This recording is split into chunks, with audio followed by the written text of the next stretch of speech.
We're going to spare you the unboxing of these speakers. They've already been unboxed. These are the PS Audio FR5 speakers. These are their entry level in the series. Here are some of the details. They're $34.99 US dollars, $39.99 including the stands. Two-way, so you've got a 2.5-inch planar ribbon tweeter, 6.5-inch mid woofer, and then a 6x9 passive radiator in the back. I'll turn it around later to show you. The enclosure is mainly MDF, so the top and the sides are MDF, but the front is made of a resin, fiberglass resin, and you can see that it's got waveguides there, and I guess a little bit over here as well. And then the front end is bolted to the cabinet with 13-inch long screws. So basically you got these screws going front to back, and then they torque it down so that this is affixed tight to the cabinet. Very nice and reasonably non-resonant. Let's see, 83 dB sensitivity, 83.5, so that's pretty low. However, it's 6 ohm impedance with a minimum of 5.6, so it's not too bad. Rated, check this out, 35 hertz to 20 kilohertz, minus 6 dB. 35, that's insane. And it's 26.6 pounds. Now, this is the speaker on top of the stand. Mike was telling me that the stands come disassembled, so you have to assemble them. I'll take the speakers off so I can show you, but this is the cover, metal cover for the threads at the bottom, which finish as a sort of a pointed end. It's actually quite well made. You've got these channels, if you will, on this cover, and it's very nice and chunky, and it goes over the thread, the bolt, I should say, that goes at the bottom of the stand. And then the speaker, I'm just going to take this off for a moment, and I'll turn it around to show you later. So this is the stand. You've got a top, bottom plate, and then, of course, this metal vertical what do you call it, post that goes up and down. And I believe the center is probably empty, yes. So if you wanted to, you can fill it with catnip, sand, mix of sand and lead shot and so on, and make it very, very non-resonant. So let's look at the back now. The speaker can be bi-wired, or I guess bi-amped if you wanted to. I don't know if they come with the shorting wires, but we have a set that we were using. And here are the binding posts, obviously. And that's a 6x9 passive woofer that produces the lower frequencies and takes over some of the, I guess, the strain from the little front active woofer. So, design-wise, fairly straightforward and fairly simple.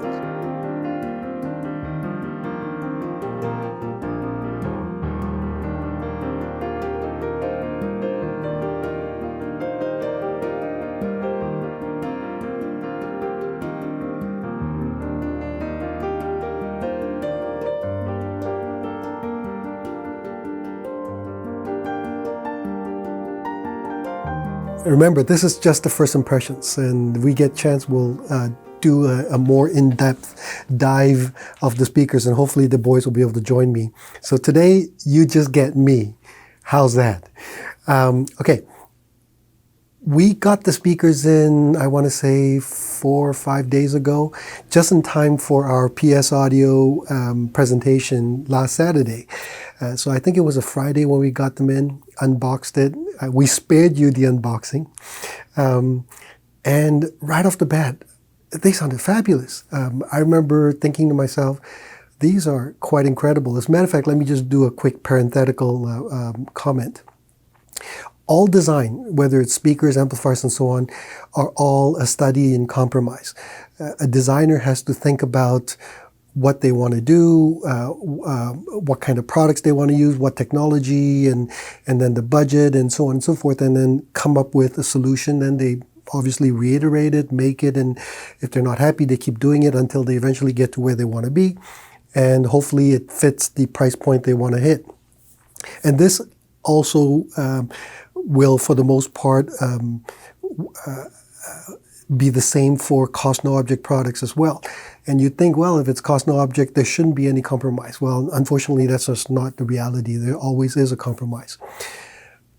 On the other side of the budget, the more affordable a product is, the trade-off or the study and compromise gets way more difficult, especially if the intent is to get very high value, very high performance. And the reason is obvious. When you start cutting your budget in terms of manufacturing, in terms of parts and so on, you get left with not a whole lot to work with. And so if you end up with an incredible product, especially when you consider what else is out there, it's either purely by luck or it's a sign of an incredibly talented designer.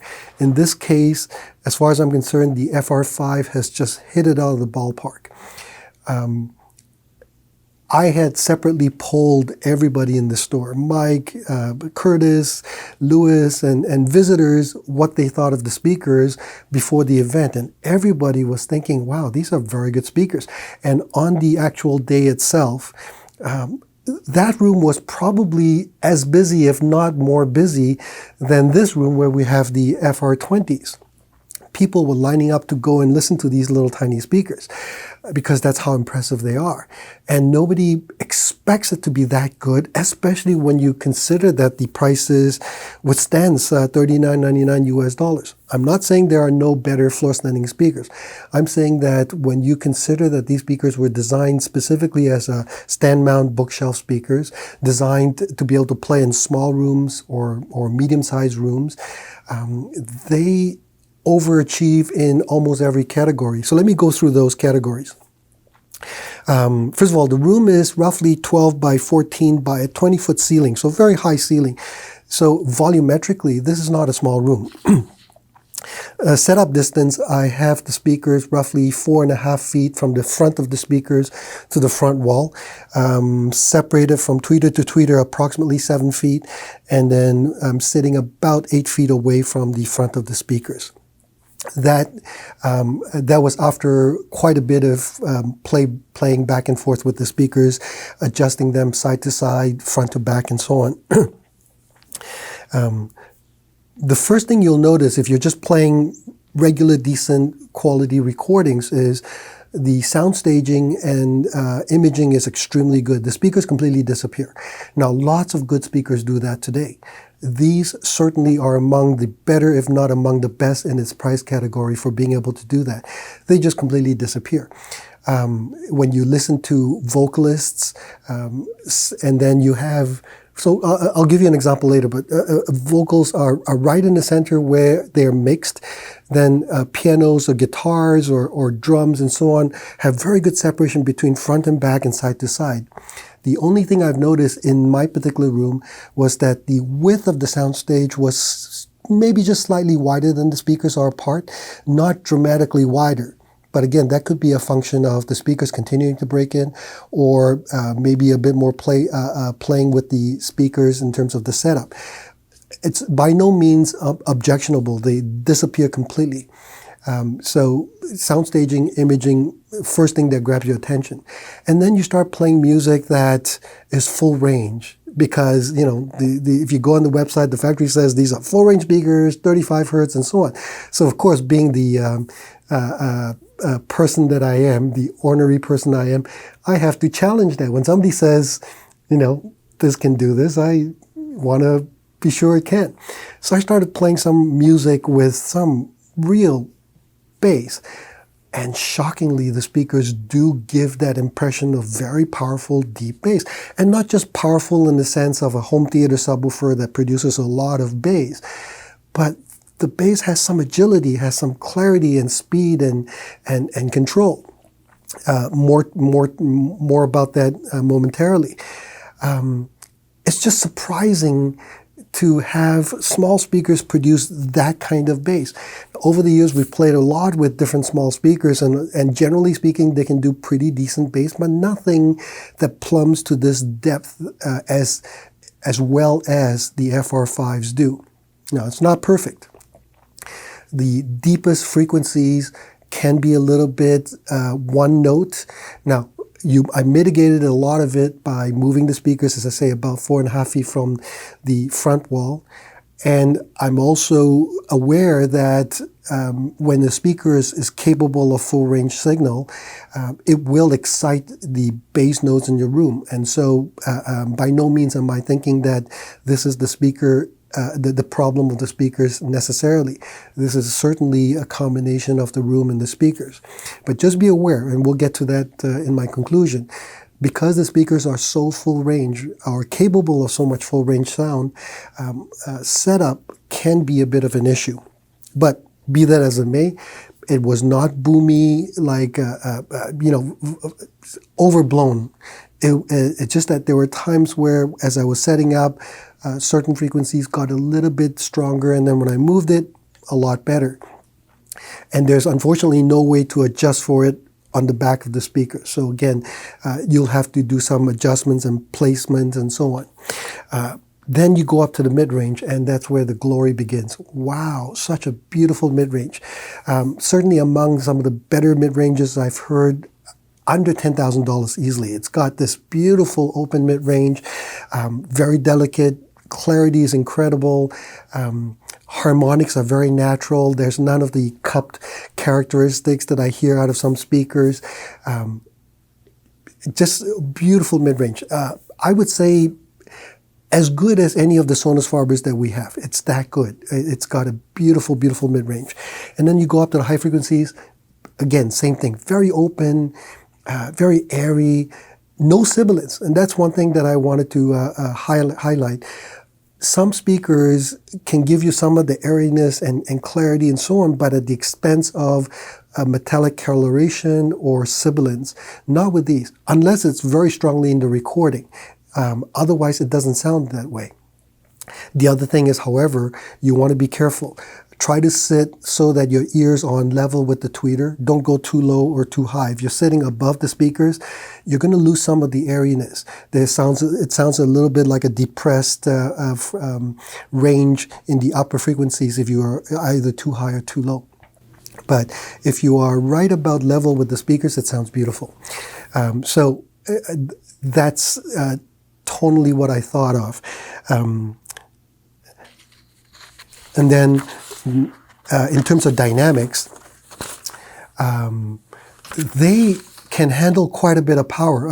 I should say the system that we were using was two Eversolo streamers, the DMP A6 and then the DMP A8.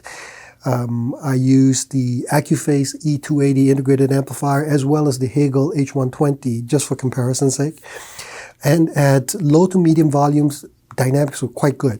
In fact, macro dynamics was very, very good. So, micro. So in other words, the little subtle shifts in the playback of the musicians, certainly very easy to hear. You can hear all the little subtle details, the way the musician leans into the particular performance, how they hold a particular string or the vibrato and so on. You can easily hear that very, very well. The macro, the difference between soft and very loud shifts, not as well as the micro. Now, to be fair, we're talking about a roughly $4,000 speaker that's stand mounted, and in particular, when your recording has a tremendous amount of bass, there's a bit of that compression that you hear, and at extremely high frequencies, I did hear the speaker give out. Now, I'm not sure at this point whether it was the speaker giving out or my amplifiers giving out, because I was not using extremely high power amplifiers. Both extremely good amps, but not necessarily extremely high power amplifiers. Maybe at a later date we'll try something with much more power to see what would happen. But I'm nitpicking here because the speakers are so good that I wanted to really explore what the ranges are.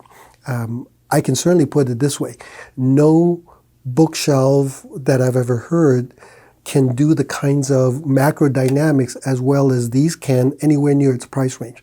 Now, maybe some other bookshelves at $20,000, $25,000 will do a better job, but in my experience so far, these are certainly among the best I've heard.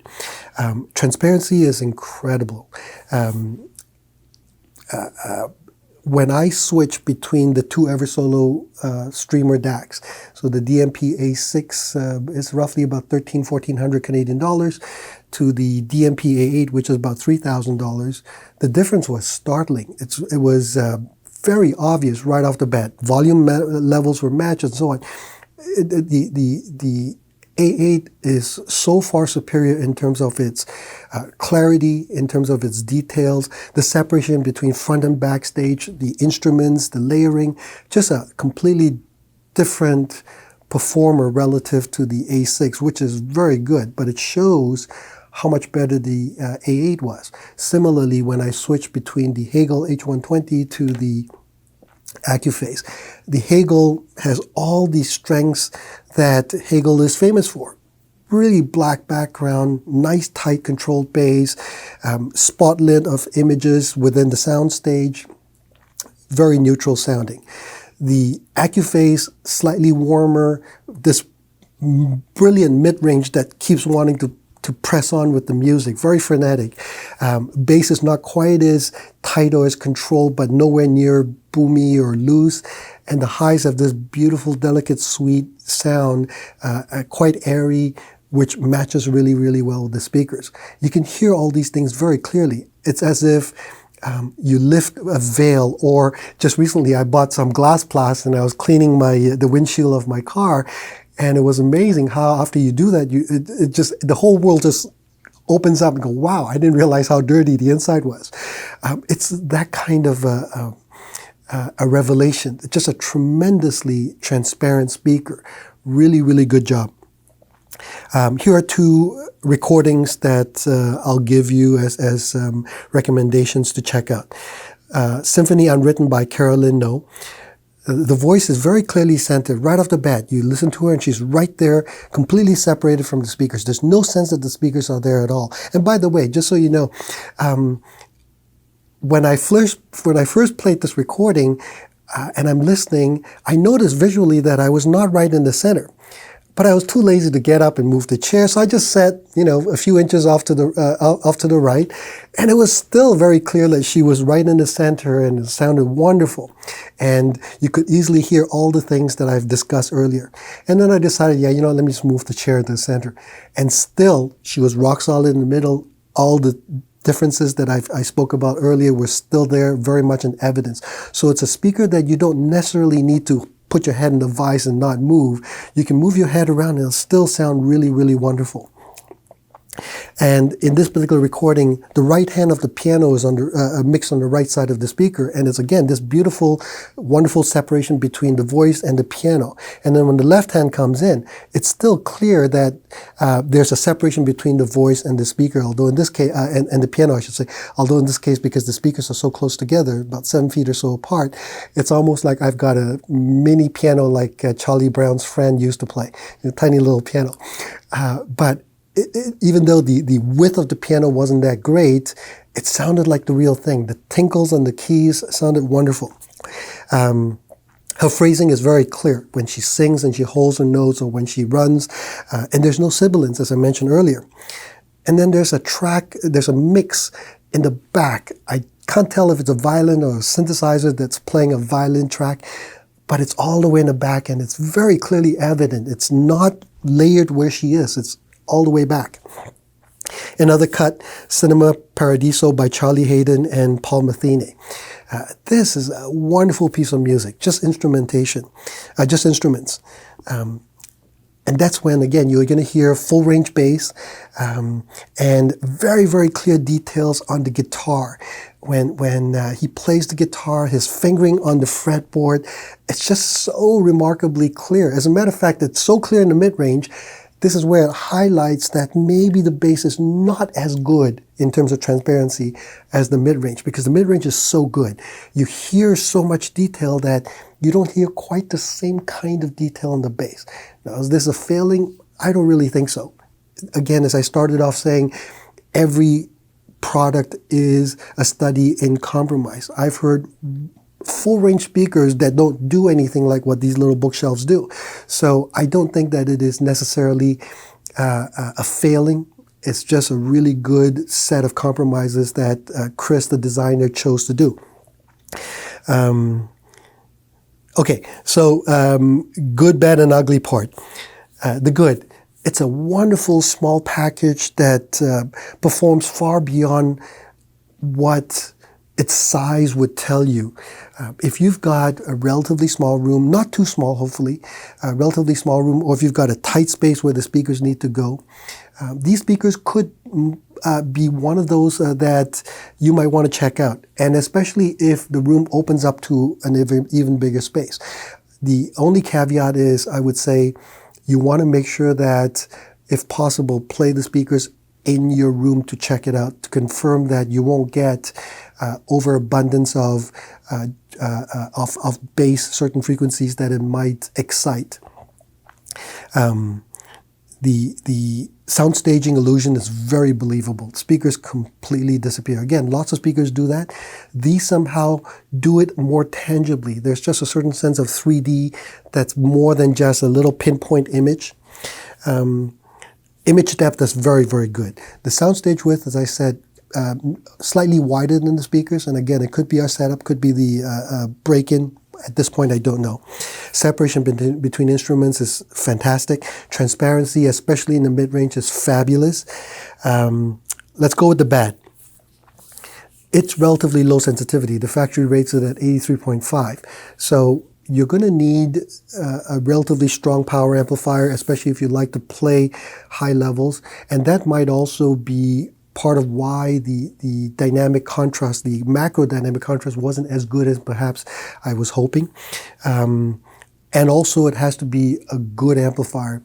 Although you can certainly get away with maybe lower quality amplifiers, this is a speaker that's so transparent that I think you deserve to put in a really good amplifier. Certainly PS Audio's own Stellar products will work very well. Any of the Peachtree, the Genfets, and so on, they'll work really, really well, among others. Hagel, certainly. This is a speaker where you could spend more on the electronics and still be incredibly impressed.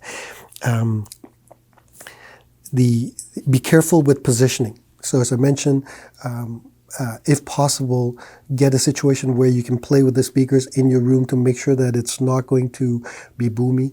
And also, if at all possible, sit where the ears are on the same level as the tweeter. Ugly, really nothing that I can think of. It's perhaps more difficult in this case because, to me, this is such a great proposition in terms of value. While we certainly have lots of speakers in that same price range, they're mostly floor-standing speakers. And floor-standing speakers take up more real estate visually. But these, boy, you know, I would be tempted to take these speakers home, whether I have a condo or I have a family room where I visually cannot tolerate or cannot deal with floor-standing speakers. These would be a really good choice, I think. Anyway, conclusion. As far as I'm concerned, these are the best buy in the speaker lineup from PS Audio. The big speakers, you expect them to sound great, and they do, but they cost a lot of money. And at that price range, there's a lot of really good options out there. Plus, on top of which, you need bigger rooms, you need better electronics, and so on and so on. These are much easier to get involved with, and they don't need you to mortgage the house to buy.